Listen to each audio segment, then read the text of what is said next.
So the technology is the issue. Okey, jadi boleh tak kalau saya kata secara bukanlah kesimpulan, kita tak naklah jump into conclusion, tapi ini cabaran untuk bercerita dan juga menjadikan awareness terhadap Palestin ni semakin dia tak berkurang kan, tapi orang lebih mengejar distracted dan juga melihat kepada apa yang trending sekarang. Okey, baik.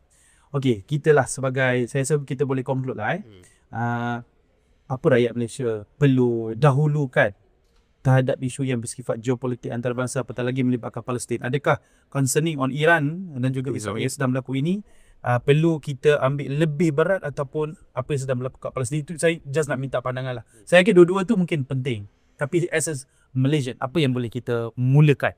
Kita boleh tengok kedua-dua isu pada masa yang sama sebab pattern dia sama. Alright. Sebab apa, saya bagi contoh, dekat Palestin rakyat Marhain dibedil. Dekat Iran pun sama juga. Alright. Macam 3-4 hari lepas, seorang ibu mengandung 8 bulan, masuk kereta dengan suami dan 2 orang anak kecil dia, kena bedil, semua meninggal. Semua mati. The same pattern berlaku dekat Palestin.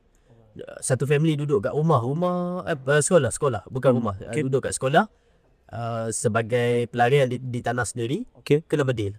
So kita boleh fokus kedua-duanya. It's just humanity yang kena, human value dia tu ada, dan dia orang tak buat apa pun, dia marhain macam kita. Kita tak ada senjata dan kita tak, nak melawan pun tak pandai. Alright. Tapi kita kena bedil. Okay. The pattern sama dan kita boleh fokus kedua-duanya.